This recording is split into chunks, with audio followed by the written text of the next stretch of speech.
Good evening, friends, and welcome to another episode of Tales in the Dark.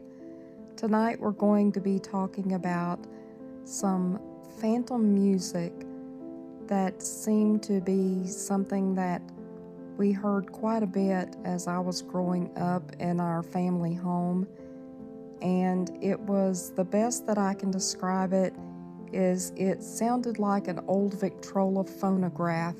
You know, those type that you see in those old movies that had like the big bell looking speaker, and it had a very unique sound. If you've ever heard one, you just don't forget it because that it just had a certain sound to it.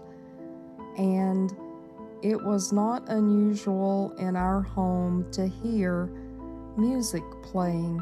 Now, my family loved music, so it wasn't unusual for us to have music playing during the day. We had an old stereo that, the old type that had the record player and the big speakers and all that sort of thing.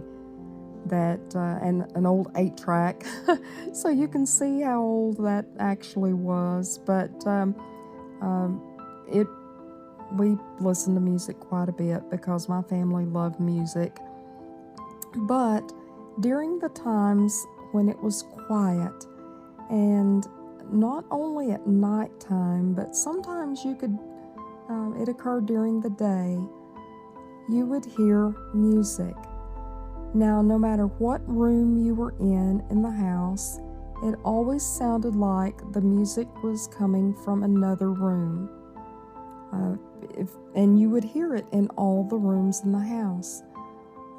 It would be so faint that even though the music seemed to be something that you should recognize, there was almost a familiar sound, a familiar feel to the music.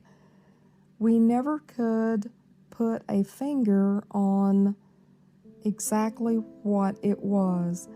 Now, my dad was born in 1918, so he had experienced many decades of music and knew quite a bit of different genres of music. So even he couldn't place what it was.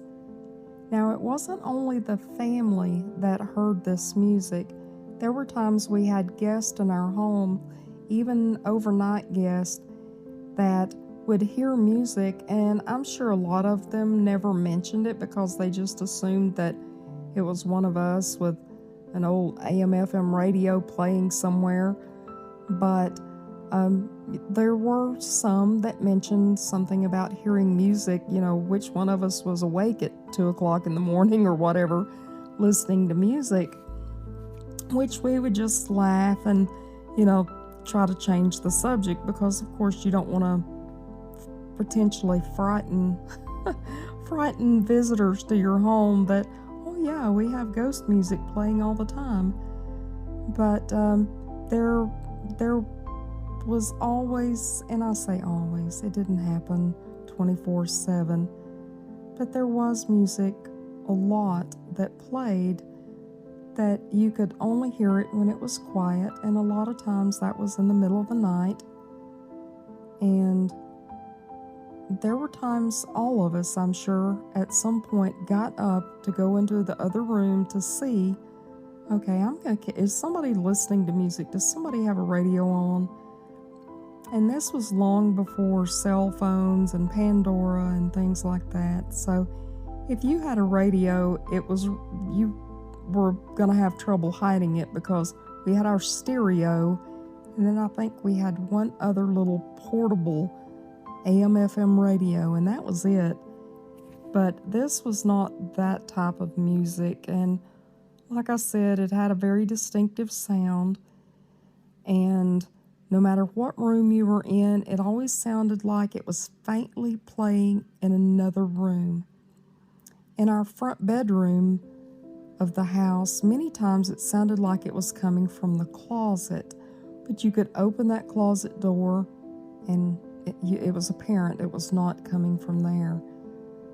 But there was many times that we would hear that and we would laugh. And just, my mom had nicknamed what she called the ghost, she called him Herman.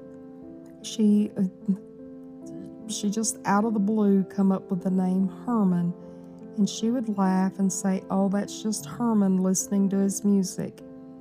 And after a while, we just accepted whatever it was in that house as Herman, and that's what we would say, that was Herman. I do know that there have been a few times where things would get a little too active. Maybe it was becoming too distracting, whether it was the doors opening or whether it was the music playing or whatever, that, my mom would say, "Quit, Herman, stop it." And it would stop, and of course it wouldn't stop permanently, but it would, at least for a while, would stop, almost out of respect for her, and it would quit. But the music was something that we grew up with, that was so common for us that after a while, it's kind of like white noise in the background. After a while, you don't even notice it anymore as much. But then you would have somebody come over and they would mention, "Where's that music coming from?" And we'd go, "Oh, yeah, well," and you would change the subject. So there was those type of things that happened in our home. Now, one of the incidents that happened in the home that regarded music was a totally different thing, because we knew where this music came from, and it was the day, and it only happened one time, and it was the day that our oldest son was a baby. And he was a baby. He was still small enough, he couldn't even turn over by himself. But he wasn't feeling well this day, and we were at my mom and dad's, and she had a crib set up in front of the double windows in the living room. And bless his heart, he was not feeling well, and he was cranky, and he was crying and a little colicky, and we had tried everything. And, all of us, Grandma and Grandpa and me, and, all of us have tried to make him feel better. And he didn't feel good, and he just cried and cried. So finally my mom said, "Let's just lay him down and see if he'll take a nap. Maybe he'll go to sleep and his little tummy will ease up." So my mom laid him in the crib on his stomach. So if there was any little bubbles on his stomach, maybe they would work out. And he's laying there, and he's still crying and not happy at all. Well, in this crib was a mobile, and it had a little music box on it, and you could crank that up. It had a kind of a tough music box. I mean, it was stiff to wind it up, but it played a full little tune, and it would stop, and then you would have to crank it again.